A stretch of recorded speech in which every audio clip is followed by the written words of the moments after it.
everybody, and welcome to the Through Their Eyes podcast. My name is Joshua Chillicurry, and today I'll be the host instead of Anvi and Emily. And we're super excited to bring on our special guest of today, who is going to be Ronit Dey. So Ronit has served as a high school consultant at Aparo, where he has been able to work on software development in different sorts of volunteer initiatives throughout the Southeast. And today, Ronit's not only going to speak on sort of what that experience meant to him, being able to help out in these volunteer service initiatives, but he's specifically going to speak on what it was like to be the first high school consultant at this company and sort of navigating that from both a social standpoint and what kind of pressures that might have put on his work. So with that being said, Ronnie, if there's anything I didn't mention, I'd love for you to add on any details and then we can start the show. Well, thank you so much, Josh, for the warm introduction and for Nissan Communications for having me here today. I'm so honored to be here. I think that Josh has done a great job of introducing me. But I think I'd first like to provide a little bit more context on what Aparo is. So Aparo is essentially an organization which provides IT for nonprofits, meaning that it connects IT volunteers who work at corporate companies with local nonprofits and like bigger nonprofits across the southeastern US for like a variety of projects. Yeah, absolutely. And that's super duper exciting to us at Through Their Eyes. And so with that, Ronnie, I think the first question I wanted to say to kind of kick things off is how did all of that kind of start? What allowed you to become the first high school consultant here? And from there, did that kind of make you experience any pressures? Maybe how old were you? Was it just around the start of high school? What was that whole like process like for you? Yeah, so I think to like understand the process that I had when I began and why I joined, it's important to go like a bit further back into really like the foundational experiences which like shaped me. So I was always big into like technology, loved computers, and right around the pandemic, um, I was kind of, wanted to get involved with how I can help my community. So kind of the first idea I had was that it was a lot of seniors were being impacted by the pandemic. That was something that I saw in my own family, and something that I'm sure many of us saw during the pandemic. But obviously, like this was like around like the late 2020, early 2021, which was like the peak of the pandemic. It was very hard to like actually physically volunteer there. So, and I've always been someone that I guess like just like I don't really take no for an answer in those type of scenarios. I try and figure out find workarounds so that I can make the type of impact that I hope to. So that's kind of why I started looking up at how else can I help out senior centers in Charlotte and on a more like impactful scale. And so that's kind of where I ran into Aparo because I saw that, they were doing like they were providing IT services for nonprofits, and that's how I got interested in it. That's awesome. That's great to hear. And how kind of did they let you end up being like the first high school consultant on the team? What was that sort of like? Did you reach out to them on your own? Yeah. So I did reach out to them on my own. I cold emailed the program manager, and I was lucky enough to get a response from her, which is not very common when you're cold emailing. She said that they typically don't take high schoolers and that they only work with professionals. And so that's kind of where I realized that okay, I'm making a big ask by jumping that to work directly like beside adults in the same capacity as them, right? And from their perspective, it's like they're essentially like providing consulting for nonprofits. So like their clients might not feel as like comfortable with like at the time I was 14 years old, with a 14-year-old working beside them. So I simply like, again, not taking no for an answer is important when you're trying to enter in this type of into those types of doors and really like a sort of type of like glass ceiling, if you will. And so that's how I was like after that I was like I responded with, "Oh, I'd actually love to just simply shadow on the project." Right? And so she was like and then I was like, I'd love to shadow. I have all these, I'm very good at organizing. I know I'd love to like keep like meeting minutes or something like that, but I just want to like sit in on these meetings and understand how you guys operate. Yeah, absolutely. So with that being said, Ron, since you had kind of been there for a while, did you end up having those client interactions? Were you able to actually connect with some of the leaders at these nonprofits? And if you don't mind, like maybe even shouting out a few that you were able to get involved with, that'd be awesome. But what was kind of that experience like for the first time? Do you feel like because you were a high schooler, there was sort of a difference in the communication, things like that? Yeah, so I think that it was at first the working with the nonprofits, it was very interesting to see, like, again, like I said, I was just shadowing. But then eventually, I think I shadowed for like one or two the first one was the senior center in Charlotte. And then the like after that, I shadowed for a few of those projects, and then I did like a food bank. And then on my third project, I was working with Big Brothers Big Sisters, which if any of you guys might know is what is like the nation's largest like mentoring program. So that was a very interesting experience to work on a nonprofit of that scale, but that was also like my real first experience of working alongside volunteers. Um, and so, if I remember correctly, I think I was working with Wells Fargo volunteers from that project. So a lot of them were about as old as my parents. In fact, one lady who was my like colleague, I guess, she said her grandchild was in the same grade as me at a high school nearby. So that was a really like a very like grounding moment, if you will. And so I did actually end up working alongside them. And towards the end, because I've been working there for a little bit more context, since I was a freshman and now I'm obviously going into college. So for like almost 4 years, a little bit more than that maybe.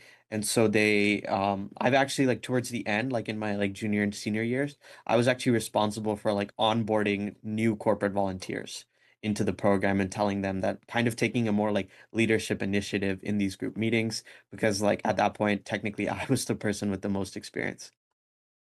Yeah, absolutely. So on that note, I mean, the fact that like, as a high schooler, you had the opportunity to onboard some of these other people who might have been older and interested. Was there ever a moment where you think you may have like doubted yourself in the position? And if so, how did you kind of manage those doubts, or how did you kind of reframe your perspective on the situation? Yeah, so I think that initially I always felt a big sense of imposter syndrome, right? Which I think is natural especially as a high schooler when you're working around adults. But I really think that, after working alongside them for more, I realized that, they're not that much different from me in the sense that, yeah, they have a lot, they have lived life longer, but in terms of like what they can put out in the world and what I can put out in the world, I was like, I realized I was a lot more capable than I initially thought of, which I think is natural, a realization to have, especially if you're someone who tends to lean towards having imposter syndrome versus like overconfidence per se. I remember sitting in my first Zoom meeting when I was working with that senior center, and they asked me to introduce myself in the Zoom call. And I remember that I was running late from the bus, so I was walking back from the bus stand. And so I was telling them that like, hey, I'm sorry for the background music. I'm walking back from the bus stand, and they all just started laughing, right? And that really scared the crap out of me. And so I was like, I remember I was like breathing nervously and I was introducing myself. And then, yeah, I kept stuttering. It was pretty bad. And then the program manager at the time, her name is Sarah, who I've worked closely with for the past 4 years. She's actually an employee at Aparo. So she like manages the teams from the Aparo side. And so she was like recently I got coffee with her and she was telling me about like how much she'd noticed that my like confidence in the way I handle myself had changed since I started in ninth grade. Yeah, so to that point, Ron, like maybe if somebody is like listening as a high schooler or kind of with like confidence issues and things like that, after that first call, how did you kind of take it? How did you kind of deal with that? Was it just like, okay, with practice, I was able to kind of adjust to that sort of environment? Or do you think it was more of this experience of having to really come to terms with like a new way of thinking about how am I going to approach those sorts of interactions? Yeah, I really had to change my mindset because I think in the types of like scenarios that I'd previously been in, and which is true, and I guess like in adolescence we operate in groups versus like as adults how they do it. And I mean I guess I'm an adult now because I'm 18, but it really seems like when you're like a child, right? For example, you're sitting in class and somebody like calls on you to like if you're reading a book in like a group reading session, like the teacher will call on you and be like, okay, Josh, what is your opinion on this? Right?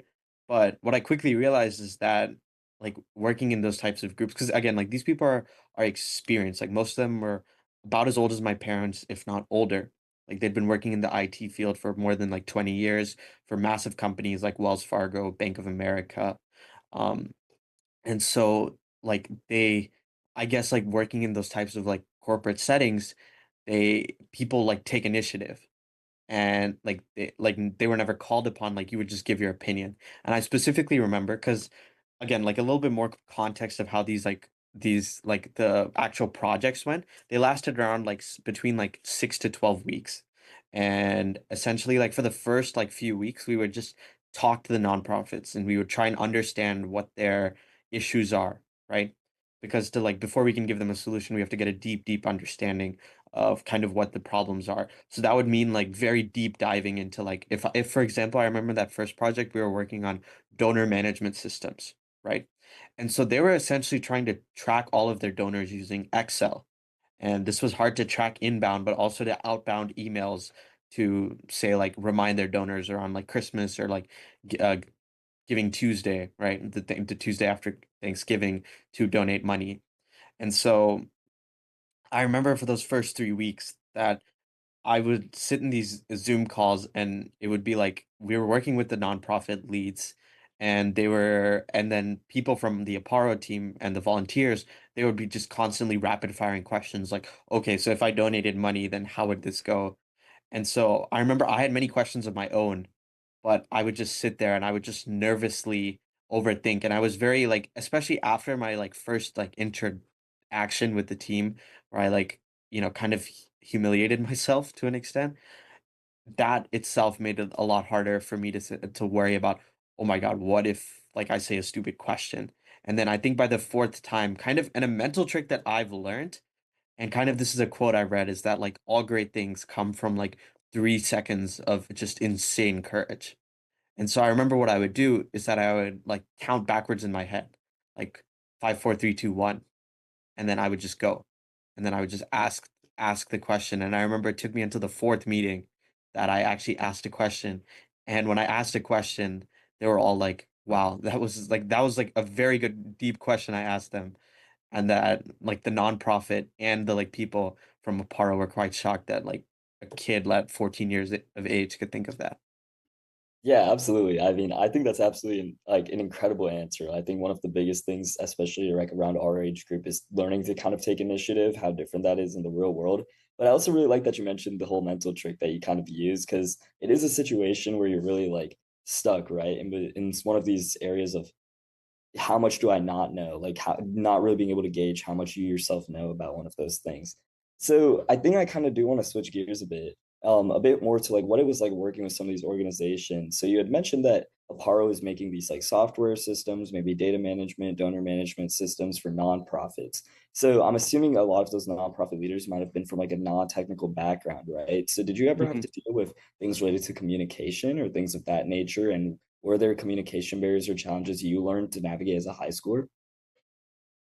Communication barriers in what sense? In regards to maybe like helping that nonprofit organization? Like, I'm not sure maybe how big of a role you played in the projects, but did you ever find there were times when you were working on a project for a nonprofit organization and you weren't able to easily understand their needs or it was hard to explain things? Basically, kind of transitioning from the grown-ups at your workplace to some of the other organizations. Yeah.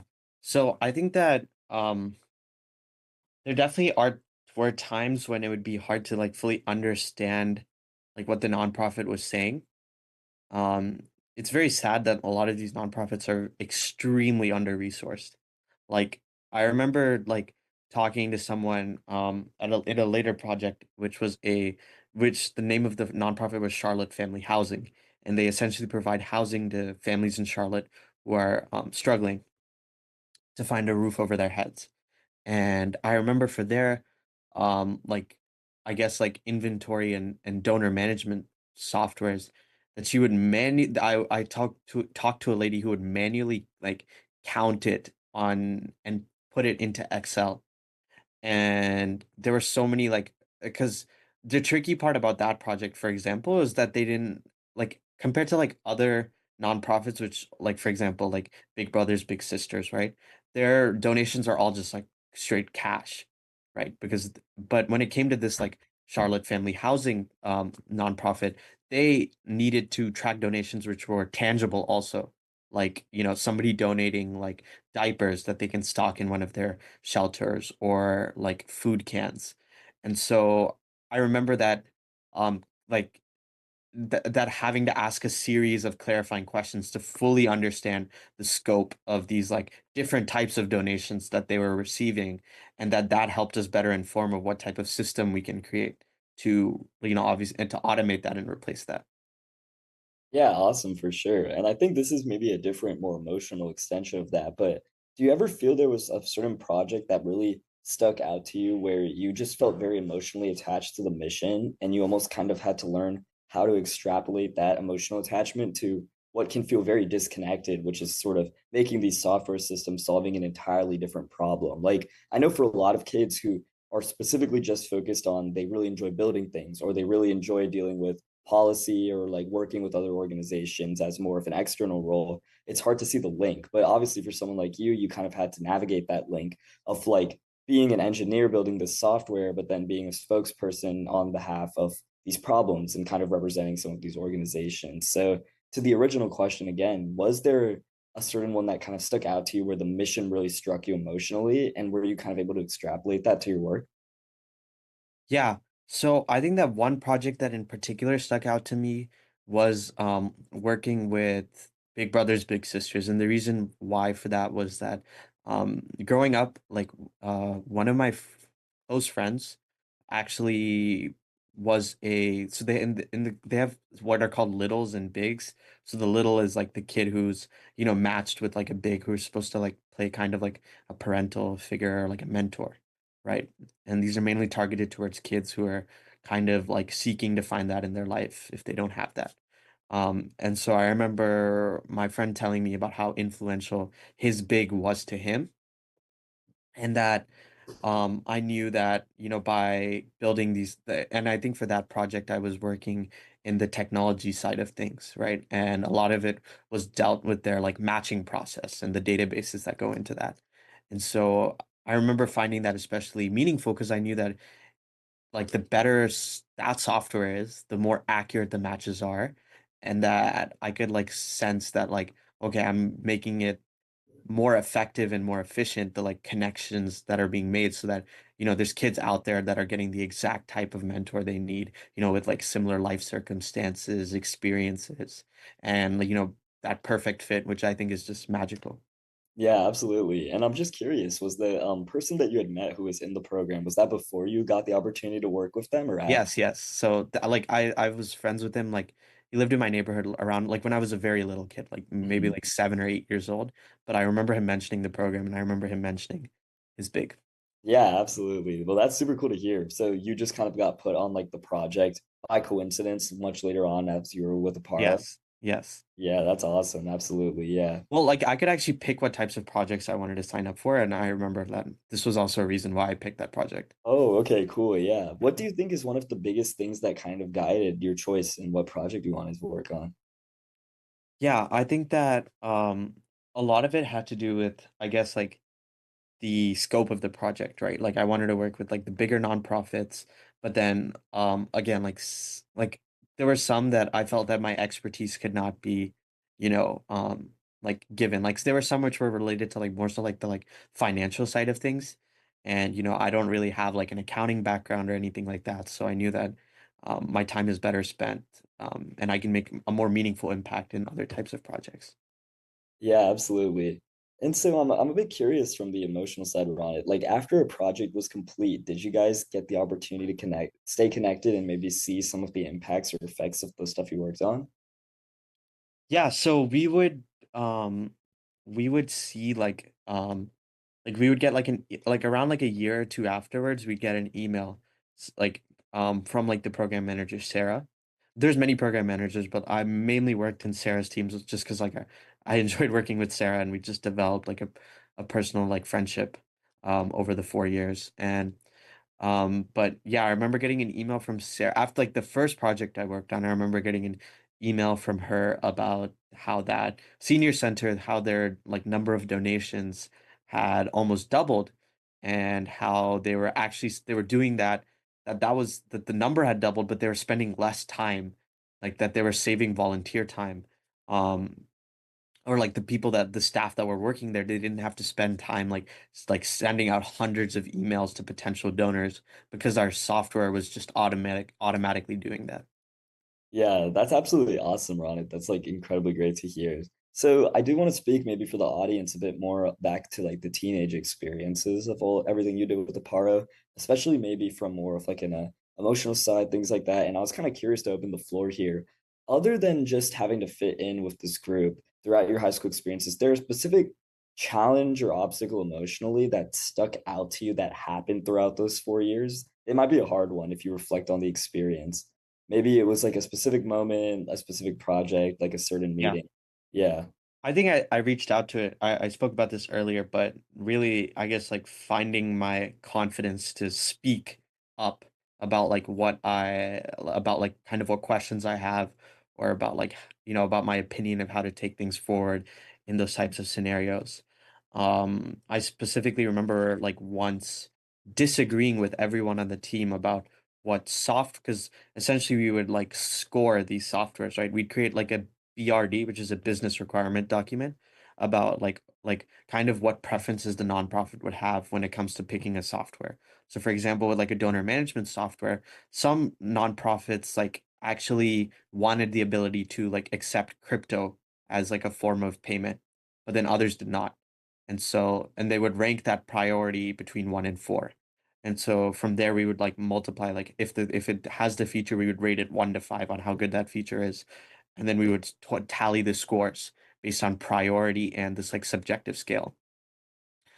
And then I remember that was really interested, and that essentially we would score like a whole lot of nonprofit softwares, like maybe like 5 to 10, but then we would only demo like 3 or 4. And I remember there was one software that was scored which didn't meet the cutoff, or like the software that I scored didn't meet the cutoff, but I thought it was better than some of the other softwares, and I like it was I really like worked up the courage to tell the team that, okay, I know this didn't score as well, but I really think that we should demo it.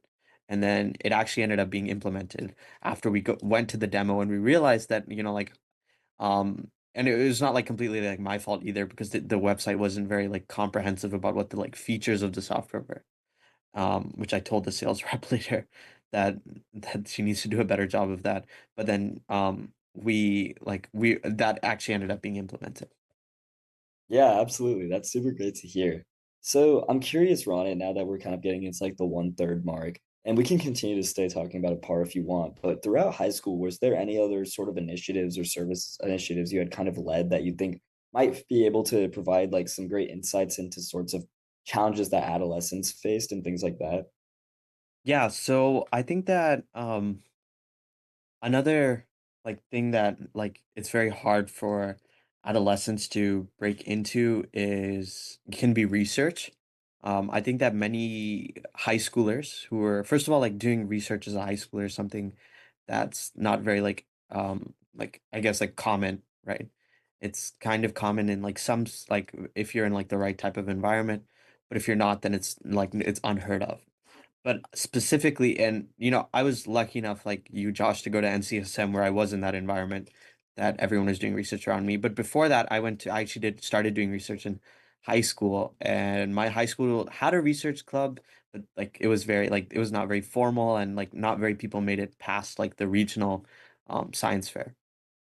And I think that kind of what I realized was that a lot of high schoolers like find the idea of doing research without like a mentor at a university to be like almost impossible. They're like, okay, I need to have like a like Dr. X, Y, and Z to do my project. And the truth is you just don't, right? And I think that and like learning how to get creative was when like especially when conducting like methodologies was very like important experience and a foundational experience I had. Yeah, so I mean, this might go back to initiative, but when we think about things like creativity and that nature, what kind of steps do you think people need to take to those skills around our age group beyond just the, a lot of people don't have access to mentors, even maybe their parents didn't have access to educational resources in certain circumstances like that. And I'm kind of curious to hear, like, I can even share my own thoughts, but maybe what's your opinion on steps they should take, not just from like a technical standpoint, like, maybe try to like email certain professors and things like that, but more so from a mindset standpoint and sort of like an emotional standpoint about what they're able to do and how they can approach things. Yeah, so I think the biggest thing is to break it down into the smallest steps possible, right? And that let's say I have this big idea of I want to try and design this new drug to combat Alzheimer's, right? What is the smallest step I can take to work towards that goal? So the first step is obviously to read papers, right? And understand what like existing methods are used and kind of what the existing research looks like. Now, if I were to break it down into that small of a step, that step is very accessible for me, right? Yeah, pretty much anybody can access scientific articles. Like a few of them are kind of like blocked off through paywalls, but like for the most part, you can find like leading research through like open source. Yeah, absolutely. And so, to that extent, even I know that maybe from certain high schoolers who are from like a more rural area and things like that, it can definitely be hard to get involved with those sorts of things. But I definitely say, like, from my own experiences, if anybody's listening in or anybody has those sorts of experiences, it's definitely one of those things where anywhere where you can kind of read, anywhere where you can kind of find access to information can really contribute a lot. So this might actually be switching gears a lot too, but when we think about reading, I'm actually curious, Ron, how do you think sort of in terms of what you approach, you built your philosophy system? Like, are you a big reading guy? Do you think you kind of built it from like watching others, things like that? Yeah, it's a tough question. I think that I read a lot of fiction growing up as a kid. So I don't know if and I didn't really continue that in high school, unfortunately. Like my love of reading sci-fi books and like superhero and fantasy books. Maybe I guess like a part of me, like in those types of like fictional books, if you read that as a child, it kind of like obviously like in those types of books there's like a hero or something and they kind of like overcome all odds. So maybe that's where I got my like self initiative from. But yeah, it's kind of hard to like pinpoint like I guess like if you're expecting me to say like oh like I'm very big into philosophy and X, Y, and Z philosophers kind of shape that approach. No, like honestly, I think fiction books probably did. No, absolutely. I mean, this is kind of like some of the stuff we enjoy talking about on the podcast, but even like fictional books, right? Kind of seeing how does that sort of whole like how does the media as you're growing up influence maybe even some of the decisions made later down the line, right? Like you wouldn't necessarily think about it, but like for example, those books might have had an influence even on your mindset with something like Aparo or like even your motivations or things like that. Do you have a favorite book in mind when you think about books you read when you were younger? Yeah, I think that Percy Jackson was my favorite book. Yeah. And I mean particularly I guess like the whole like world that was built around it. But then also as like a main character, I thought it was fascinating how he overcame all those obstacles that were before him and how he just never gave up, even like through however many losses and challenges he faced. Yeah, absolutely. I think people really like to use that one as a good example of the hero's journey and things like that, Yeah. for I sure. also think that like movie wise, I think like Luke Skywalker definitely all-time favorite character for me. I think more so just the fact that like he just saw good in anyone, right? Like and I thought that that's actually a very powerful message. Yeah, for sure. I'm curious, do you think that you ever had to apply that message in your own life in relation to some of the things we talked about? Maybe it's definitely a deeper question, but it doesn't just Yeah. have to be a person, but even to a situation, for example. Yeah, I think that there's definitely times I guess like on like um it's hard to say in like a situation have I ever thought that but I guess like obviously we all have conflicts with people and that having that type of mindset is important to realize that like you can like see the good in someone. Or but I guess if you want to like extrapolate it to like, can I see like good in a situation? Then yeah, I think that obviously like I won't sugarcoat it. Like there's been many, many like failures I've had in my life, right? And that just knowing that every failure pushes you one step closer to success and that seeing like the good in failure is important. Yeah, absolutely, for sure. So now that we're coming up to maybe the halfway point, Rhonda, I kind of want to bring it back around to Aparo this time again, back to some of these organizations, some stuff that I was still curious about, maybe regarding your work with them, is specifically like while you were working with them, did you get a lot of opportunity to be exposed to some of that problems going on, like in these senior homes, in the food banks? And one example that comes to mind is I think almost over a year ago, we did an episode with Zachary Levy. He was a teenager from the New Jersey area who was interviewing the homeless there, and he kind of spoke for the homeless that he was interviewing about, how their sort of circumstances and their like inherited factors were actually great contributors in areas where people tend to just mark people off as like struggling because it's their own fault. He was sort of able to bring a different light on the situation. And so even if you weren't able to directly interact with the people impacted, I'm almost curious if you were able to learn things about the mindsets of the kinds of people who ran these organizations as a part of running a para. And as an extension of that, maybe even as a follow-up question, what kinds of people were you working with at Aparo? Because I'm assuming as a nonprofit, like consulting agency, they don't necessarily are, they're not going to get the same monetary return as opposed Yeah. to working in industry or even maybe in academia. Yeah. What kind of character traits and what do you think almost brought about those character traits? Yeah, so first I just want to clarify that the people I was working with were like nonprofit teams from like corporate organizations, right? Oh, Like, cool. given that the organization is based in Charlotte, there was mostly Wells Fargo and Bank of America because those are kind of like the two like massive like IT employers in like my city. And so they had like corporate jobs and they were essentially doing this as like I believe like those types of corporate jobs have like a volunteer requirement, right? And so that they were trying to fulfill that. Um, in terms of like I'll talk a little bit about like I guess like their mindset and then like kind of like the mindset of the people that I worked with because like I always find that like dichotomy to be like pretty fascinating. So with like the people that work in like corporate jobs, I noticed that especially okay, this it might be a little bit biased because like these are like massive corporate companies, right? Like Bank of America is like one of the nation's largest banks, so is Wells Fargo. And so they were very, I guess, like structured, but also very like bogged down. Not bogged down is like a negative way to say it, but they're extremely structured and they had like processes, right? And they stuck to that. And they're very like they were like almost like surgical in the way that they like followed like procedures about like how to go about these things. Like I noticed that, all the like it was very like polished working with them like they like all the meetings and stuff like calendar invites, meeting notes, like when I wasn't taking meeting notes, like they had like clear like structures, internal policy structures about how to like about these types of things. And in general like they were very, I guess, like they were it was very like corporate America-esque, right? And then with these like nonprofits, kind of working with them, kind of what I noticed is that like a lot of the people who work and lead these nonprofits are from industry or they're very young, right? And so like those were the two like big groups of people that I work with, like people fresh out of college working at these nonprofits, or like people and the like mo oftentimes the people who are actually leading the nonprofits were like from industry and were I guess like just looking for a change of scenery and pace. Um, I found them to be, again, nonprofits are unfortunately extremely under-resourced. Like even like the like very big ones that I worked with.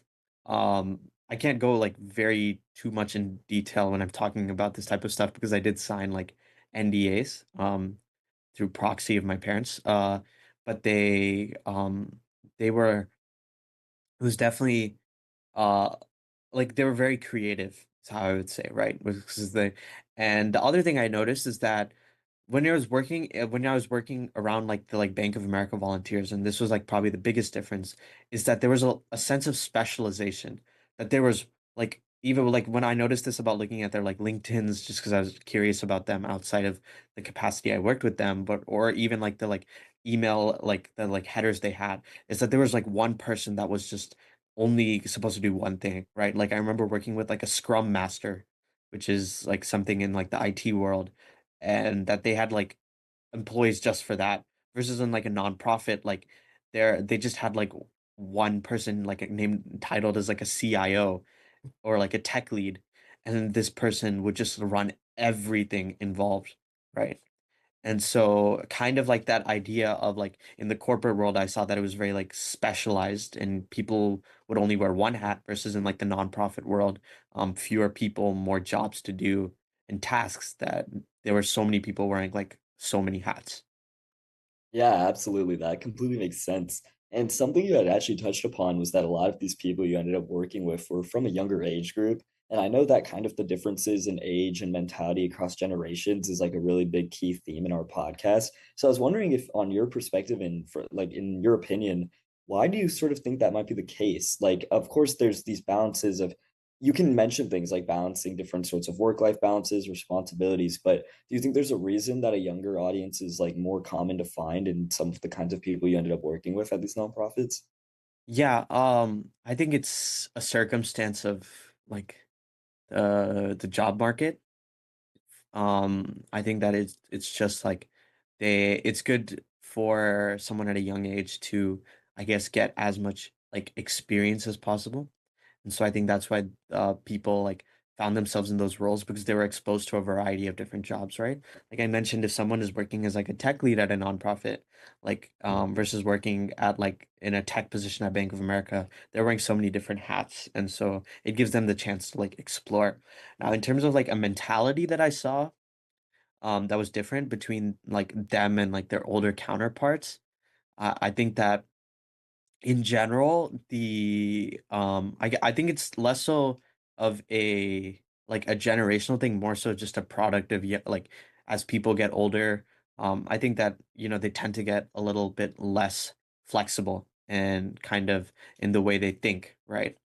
And kind of the speed at which they like operate is like it just changes, right? Because you get more like established to the norm, but you also in general become more like mentally rigid, right? And so I think that that was something that I noticed was that like younger like people I saw in nonprofits who were like if like maybe like out of college in general like they were more like I guess dare I say like creative in this sense, just because I guess when you have less like lived experience you're less like I guess like attached to a certain way of doing something.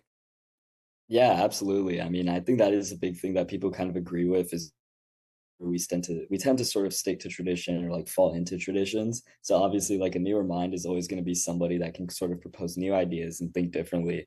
But I even remember you had mentioned at the start of the podcast, right, the joke about the one colleague whose grandchild was around your age, and so Yeah. that's what kind of got me thinking about that. So I'm assuming this was somebody who was at Aparo, correct? Maybe they were still also in their industry job, or was it like somebody older who was going out of their way to work with the group?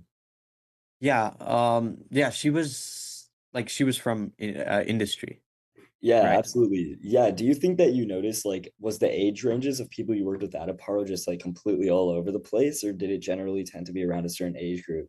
Yeah, it generally was around like I guess like late 30s to early 50s. Um Okay, cool. Yeah. And do you yeah. think there's a reason that maybe people from a younger demographic weren't as common to find? Yeah, I think that in general, they like as far as like the Aparo volunteers themselves, like they were actually it's that's a little bit harder for me to like answer because like the way they assign volunteers is like an internal thing. And so I'm not sure exactly what the thought process is that maybe these people are more experienced and so they have or they're I guess like they have more time, right? Because I believe in like in a lot of corporate jobs like the people lower down in the ladder are just like work a lot more hours than people higher up. And so I was working with some pretty like senior people. I do remember that um and like within like Bank of America and Wells Fargo. Yeah, absolutely. Makes sense. And I think one thing you had just not mentioned, Ron, when it comes to experience, right? I was curious. This goes all the way back to some themes we had talked about at the beginning, but did you feel like you had to go out of your way also to sort of prove yourself? And I'm curious if you did feel that way. Maybe you didn't, but if you did feel that way, do you think this mindset of needing to go out of your way to prove yourself when you're the youngest in a room is a good thing or not necessarily productive? Yeah, I feel like the need to prove yourself, it's like a tricky thing, right? Like there's positives to it, there's negatives to it. Obviously like some of the negatives to it or that it can be very like dangerous, that type of mindset, and lead to like patterns leading to like things like depression and anxiety. But I think it's like a fine line, but I think that it can also be very productive, right? And that it can like force you to change a lot, and I think that's important. Absolutely. So in your case, do you know which one you think you kind of fell into? I mean, did you feel that that was definitely playing a role in like your choice to ask questions at the start of the experience? Oh yeah, for sure. I think that for me it was more so productive than harmful. Yeah, because I think that's something that really does apply to a lot of people in our generation, around our age level, even is like, how do you kind of prove yourself, even if it's a student in a research lab, for example, and they're surrounded by Right. PhDs and maybe they're the only high Yeah. schooler, obviously a rare experience, but maybe for adolescents who kind of go down that path. And so, I mean, again, like kind of adding on to those points that we had mentioned earlier about all this, like needing to prove yourself, I think it can be productive and not. We definitely Mhm. like to break down kind of complex topics. So I'm curious, like, what do you think is the line? Where would you draw the line as it's enough, but it's versus too much, maybe? I think it becomes too much when you internalize it that there's something wrong with me, and that's why I need to prove myself. Right. Hmm. If you internalize it, like if it comes from a genuine place, like, oh, like I just want to make a difference, and to make a difference, I need to prove myself, then I think that's like the productive line of thought. But the moment you start, like, I guess, like degrading your own self or thinking negatively about yourself, that's when you have to just like draw the line. Yeah, absolutely. Do you ever feel like you were crossing the line at some point? And did you have to find a way to handle it? Or did you feel like you were always kind of in an all right position there? I think I was always in an all right position. I think maybe towards the beginning, like I felt like a very heavy sense of imposter syndrome, which might have been leading me towards that. But I mean, I think I realized that myself. Yeah, But I think yeah. it's more so like the moment you start anything, right? Which seems so like complex and big, right? I mean, like I'm looking back on this and like they say like hindsight is 2020, right? And obviously as like it's hard for me to like understand my own like 14-year-old mind now, having been kind of like detached from that. But it was like everything I did with the Aparo was so daunting to me, and like now it doesn't really seem daunting at all. In fact, it seems quite easy, and the things ahead of me seem more daunting than that. But yeah, for sure. I think that maybe towards the beginning I did like I guess like flirt with that line, but not necessarily. Yeah, absolutely. So I think that something with in line with all of this that could be worth mentioning, and I'd like to see if you're interested in talking about this, is for context to the audience, like I've known Ronit for a bit while before this, and I know you were also involved in some of your own independent research, specifically like relating to things like the driving research, for example. And so I was curious, as an extrapolation sort of on what we've talked about with the Paro, if you wanted to bring that up and maybe even talk about how so you were able to connect the goal of the social cause to the work you were at doing. Times did you struggle to make that connection? Yeah, so I guess it's important that I give the audience some context. So for over like the between my the spring of my junior year and the spring of my senior year, I conducted a research study into creating like essentially like algorithms to better classify distracted driving, looking at images. And so obviously the social cause was something that was important to me. I think that it's, like a lot of people have unfortunately known someone that's been in a serious car crash, or and maybe like a lot who have unfortunately like known people that have lost their lives in car crashes. Um, and so I guess like that motivated me, was that like a very close family friend of mine almost like died in a car crash from a distracted taxi driver. And so, and I guess like hearing about that story, and then also in general, like my like interest in like computer vision specifically is kind of what made me start that project. Yeah, and so to kind of add on to like some of that working experience, I'm wondering, Ron, I'm gonna assume maybe that doing independent research takes a lot of grit, especially when it's really hard at times to see if you're getting results and things like that. And I'm wondering when you were sort of a voice in the back of your mind, were you able to motivate yourself a bit because of that mission? And what did that even really feel like for you? Because research can be very disconnected to the final product that's implemented, directly used by consumers. So any maybe for any adolescent who's kind of in that experience, what would you have anything to say there? I think you just always have to keep the end goal in mind. And then I think I'm someone who's like a dreamer. And so like I was just like at every point in the research, whether it was just something as simple as like labeling my data, like I just kept thinking and like constantly about like imagining this in like a car and like the interfaces. And I think that I think my whole life people like including my parents and my teachers always complained about how I was a little bit of a daydreamer. But I actually think that's quite a powerful trait to have because it's something that I guess just always keeps you like centered to the I guess like the greater goal.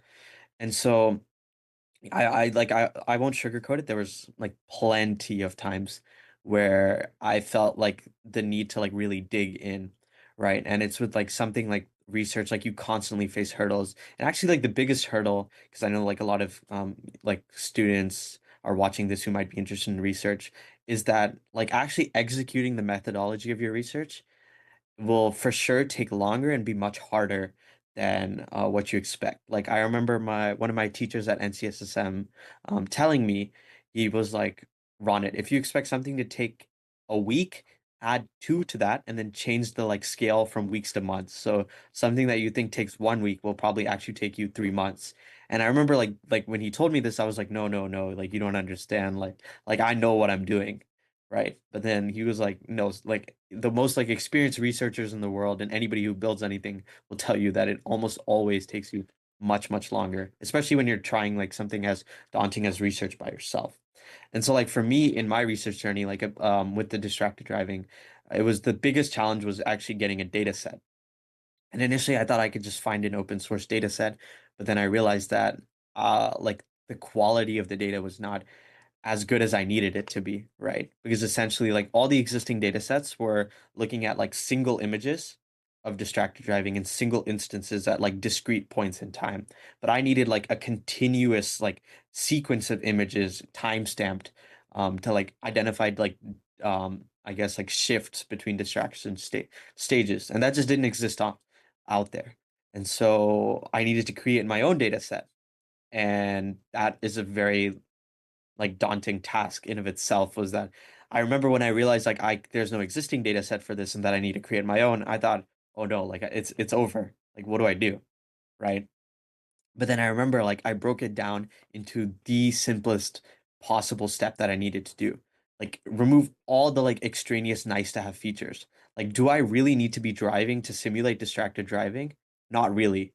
Yes, it's a little less like realistic in terms of like from a behavioral science standpoint that in like it's just like a behavioral science concept that like if you're simulating something versus actually showing like a real instance, like you tend to like exaggerate certain like features, right? But I was like, okay, I don't need to be driving. One, two, do I need to get like images of other people? Because initially I was like, okay, I'm gonna like I talked to the my school lawyers because like I went to a boarding school like you, Josh, NCSM. And so they were like, no, you can't like film like how get other students to help you like simulate these types of distracted drivings. So I was like, okay, I don't need that also. I can like I guess like induce variability into my data set through some like techniques that I applied. And then from there, I was like, okay, but how do I record this? And so I remember because like that takes like thousands and thousands of hours to get that much data. Then I realized that I just need to like take short clips. And so I would sit and I created this whole like automated, like a very like industrialized process of collecting this data. And I remember originally, like before I even stepped foot into creating my data set, I was like, I'll consider myself lucky if I get 10,000 images. And then I actually ended up with almost 100,000 images, and all from just like breaking it down to the smallest steps and eliminating like all the like I guess like nice to have features and just getting the like core basics to work and then scaling up from there. Yeah, absolutely. That sounds like an insane process, to be honest, especially going from just thinking you were going to find like a data set online and it was going to be done in a few days, as opposed to, even having to deal with like talking to like faculty about what you're allowed to do and what you're not allowed to do Yes. and things like that. That's definitely crazy. And I think one thing that got me thinking about from a perseverance standpoint is you had mentioned the keeping the end goal in mind. And so I'm kind of curious, maybe as a point of debate, do you think that contradicts the other approach of enjoying the process? Because sometimes it is very hard to enjoy the process. And I don't know if you believe or someone who does believe that those are mutually exclusive, or do they connect to each other? Kind of what's your opinion on that? I think they connect to each other, and but I also recognize that it's like a personal thing. But for me, like having the end goal in mind is what allows me to enjoy the process, right? Because like I'm not like someone who like for example, like I'm not like the biggest like computer science like like I guess like nerd out there in the world. Like I don't like live, breathe, eat computer science. Um but I was willing to learn and I was willing to build because I had this greater end goal in mind. And so, and that's what kept me like pushing when I'd get like 1,500 error messages when trying to run a bunch of code. It was just, and that allowed me to enjoy the process. And looking back on it, like, I think that those were like actually some of the most like enjoyable moments I had. And so like for me, like for example, like a friend recently asked me like, what was your favorite memory of like the last semester of high school? And we're told like the last semester of high school is to make like countless memories with your friends. And that's something I definitely did. But other than that, like kind of what was taking up a big part of my time, and why I didn't spend like as much time on at school as I would have liked to probably, or my teachers would have liked me to, was because I was like presenting my research and things like that. But like all those like working like until like 2, 3 a.m., just sitting in my bed, like listening to like music while like writing my paper or like debugging code, like I was smiling through all these moments, right? And I think that I really enjoyed the process. Yeah, absolutely. And I'm just this is more of a personal curiosity question, but were you also managing a Paro while you were working on this project as well? Yeah, yeah. It was a little bit like scaled down my involvement in a Paro, Yeah. because I was working on like a more long-term project at the time.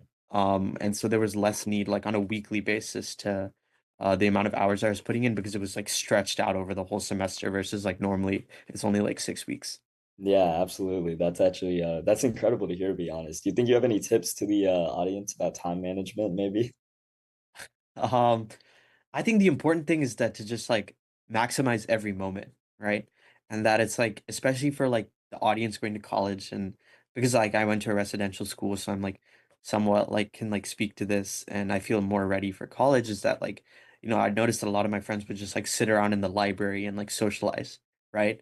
And instead of doing their homework, which was like, but it's like, or they would socialize while doing their homework, which was like, I guess like neither were you like doing your homework properly, nor were you like actually having like any like meaningful conversations.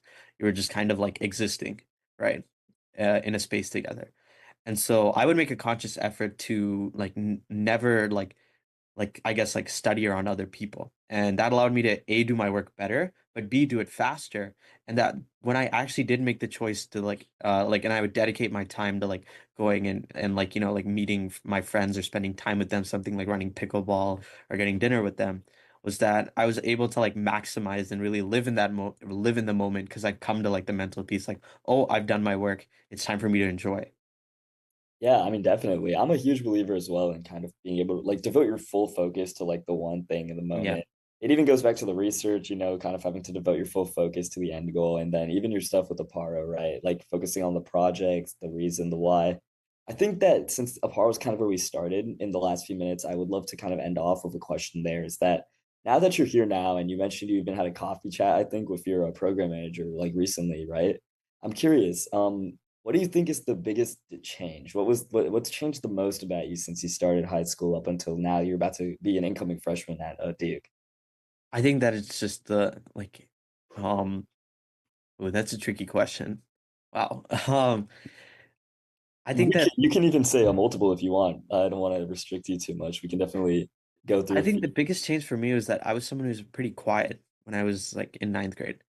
And I was entering high school, which like I would say is like somewhat normal, but it's like looking at like my friends around me, like I feel like they're like as like outgoing or introverted as they were like 4 years ago, right? Like the friends that I've known all throughout high school. But I think for me, like doing things like a paro or like in general, like something that was like I did like things like FBLA, DECA, speech and debate, that really pushed me out of my comfort zone to like be a lot more outgoing and be more confident in my ability to speak. And so like to me, I think that was like the biggest change was like having the confidence to speak in like any type of setting, right? Where it's like talking around like my friends in school or talking, excuse me, in rooms full of adults. having the confidence to like use my own voice and kind of um be in rooms that I wasn't that like I like felt like very intimidating at first was like probably the biggest change for me. Yeah, I think that's an amazing insight. I mean, like again, discomfort. I was in a similar boat. Like I definitely went into high school a bit of a quieter person, and then sort of, certain choices, initiatives, even like starting this podcast a few years back when we did was my way of being able to kind of exercise my voice and take initiative. So I think the other hard question that kind of extends from that is for someone who's younger and they can't find their voice yet at like the grown-ups table, which is kind of like the name of the episode, right? What do you think other than what we've kind of already got is your biggest piece of advice to them? Maybe one piece of advice for what they need to kind of tell themselves, and then another piece of advice could be more about like how they should go about handling situations like that. Yeah, I think I think I mentioned this earlier, but like a quote that mattered a lot to me and kind of what is like advice I want to pass down is that everything great starts from three, like, or in my case, it was 5 seconds. Maybe I need a little bit more wind up, but 3 seconds of just insane courage. And so I think that, for me, that trick was 3, 2, 1 for other, like mentally counting down, or sorry, from 5, 5, 4, 3, 2, 1. For other people, I guess like pushing your mind to do something you're like uncomfortable with is really like I would say because I think that what it takes to like find a seat at the grown-ups table is to have a lot of initiative because you're not going to be invited by yourself. You need to like demand and earn your spot, right? And to do that, you need to have like a sense of initiative. And for me, like finding that sense of initiative and finding the courage to do those types of things really boiled down to first, internalizing that there's nothing wrong with me and that, I'm a capable person and I'm just as capable as anybody in this room. And you really have to believe that. And then B, just, finding like whatever technique works for those like 3 seconds of insane courage. And the truth is like sometimes it doesn't work out, right? Like sometimes I would I would spend 30 minutes in a meeting thinking of one question, which turned out to be a stupid question, right? But it's like in those types of scenarios, it's important to have like the memory of like a goldfish, right? And if you know anything about goldfish, is that like they don't really, their memory isn't like it lasts like 10 seconds.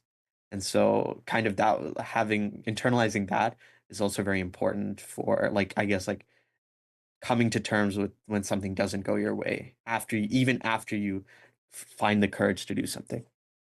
Yeah, I mean that's incredible advice. And when you mentioned that you would, used to spend a lot of time thinking about questions, if you could go back, would you still tell yourself that that's the right thing to do? Do you think that's the kind of thing where you have to have more confidence to be impulsive about it? Kind of what's your perspective on overthinking as a whole? Because I think that's a huge thing that middle schoolers, Yeah. high schoolers struggle with at times.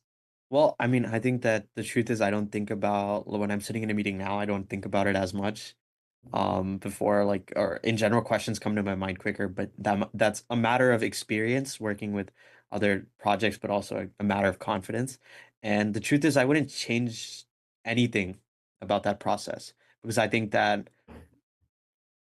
like it's very important to grow in an organic manner, if that makes sense. And that my growth story as it relates to Aparo did involve me overthinking at first. And that if I tried and suppressed that, then who knows, like, if I would have had like the impact that I had today. Yeah, that's an absolutely awesome piece of advice to hear. Well, I think with that, we still do have 2 minutes left. So I kind of want to ask Ronnie, this is like how I usually like to end off episodes with a guest. I did ask you about what advice you have for people as a whole, but if you could really say anything right now to an audience that's listening, what would it be? If it's a kid, even if it's an adult, that would be on your mind. Yeah, I think my advice would be that don't be discouraged if you see people who don't look like you, speak like you, the same age as you. Don't be scared to don't take that as a sign of that that's something that's not in your future, right? And that this like sense of self-actualization is something that anybody can have, and that it's really important that, like I mentioned this earlier, like break everything down to the smallest step. If you are an overthinker, then that's something that can actually help you, right? And so I guess like that would be like my like biggest piece of advice that I would have for I guess anybody that's watching this today. That's awesome. That's really great to hear. Yeah. So then I think with that being said, as we come to wrap up, I'd just like to thank you like a ton, Ron, for your time today. And even for if anything you said today might have resonated with someone. I think probably one of the biggest takeaways from our message today is that if you guys are an adolescent and you're trying to find your seat at the grown-ups table, the first step is really to believe that you already have a seat waiting for you there and to kind of take initiative with some of the things that you do.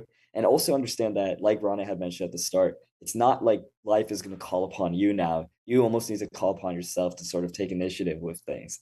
So, with that being said, everyone, thank you guys so much for tuning into Through Their Eyes today. I'm really glad we were able to sort of like this and bring a different perspective and kind of see the world through the eyes of maybe a different audience or a different age range. And I'm really hoping that we'll be able to have Unvi on as well for future episodes and super excited to see how that goes. But with that being said, Ron, feel free to say goodbye as well. But goodbye, everyone, and thank you guys so much for listening. Thank you so much, everyone. And thank you, Josh, for having me. No problem.